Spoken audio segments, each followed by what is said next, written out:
Hello guys, welcome back muli dito sa ating YouTube channel, Rodel Orlina TV channel guys. So ngayon may panibagong video na naman akong i-share sa inyo. So video ito guys na kung paano nga ba mag-magic tricks katulad sa video na ito.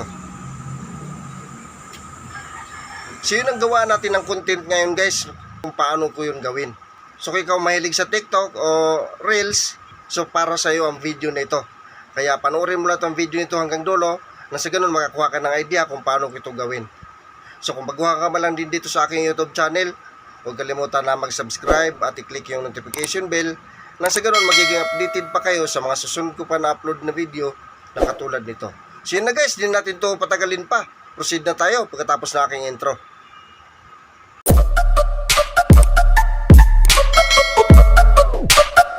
Ngayon, para makapagsimula na tayo sa ating tutorial, so proceed na tayo sa video editor natin gagamitin na yung CapCut. So ito yung CapCut guys, i-click lang natin to. So tandaan nyo guys, ito yung pinaka-guide natin, itong bilog na kulay orange. Ngayon, pagka-click natin sa CapCut, itong new project na may plus sign, i-click lang natin to. Then kuhain na natin yung ating video na nakahanda. So ito yung sa akin guys, i-click ko lang to. Then pagka-click dyan, i-add lang. Ngayon, una natin gagawin dito guys, punta muna tayo dito sa tools. Hanapin natin yung aspect ratio. So ito siya. I-click natin itong aspect ratio. Then itong 16:9. I-click natin to. Then itong check sa gilid. I-click lang din natin to. So ito na siya ngayon guys. Nasit na natin siya sa 16:9.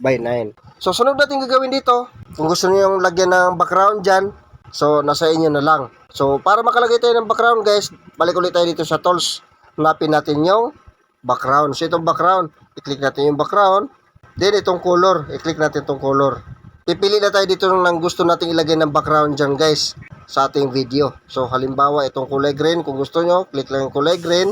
So nasa inyo na lang guys kung anong gusto nyo yung kulay. Halimbawa itong kulay orange yan, o di kaya dilaw. So nasa inyo na lang kung anong bit yung kulay dyan guys. So kung wala kayong napili daw, pwede kayong pumunta dito. Yan, click lang natin to.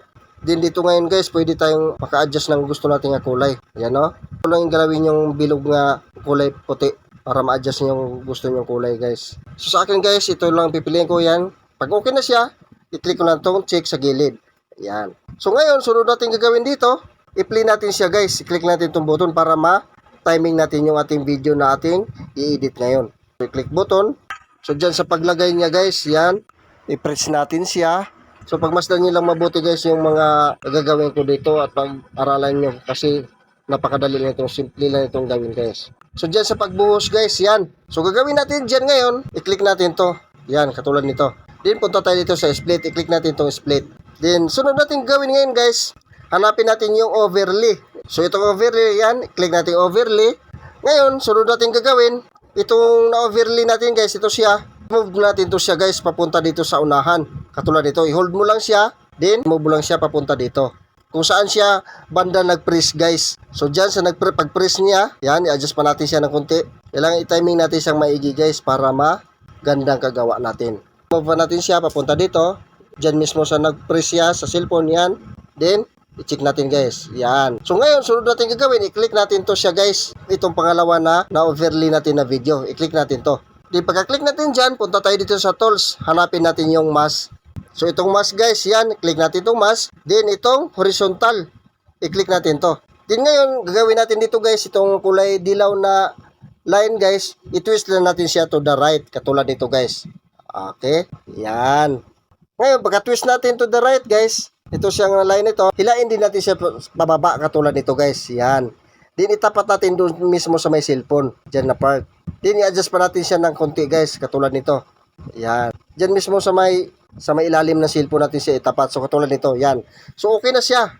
Ngayon, sunod natin gagawin, i-click na natin tone check sa baba. So ngayon guys, para malaman natin kung okay na yung ating ginawa, so i-click natin tong button. Yan. So pagmasdan yung mabuti guys. Oh, di ba? So ganoon lang kadali guys kung paano gumawa ng effect dito gamit yung CapCut. So ulitin natin guys, i-play natin siya. Ah, di ba? So sana guys, nasundan yung aking tutorial ngayon. So sunod natin gawin, okay na siya guys. So putulin na natin to, hindi na natin isama guys. I-click na natin to unang video natin sa taas. Yan. Then punta tayo dito sa split. Then dito sa delete. Click delete.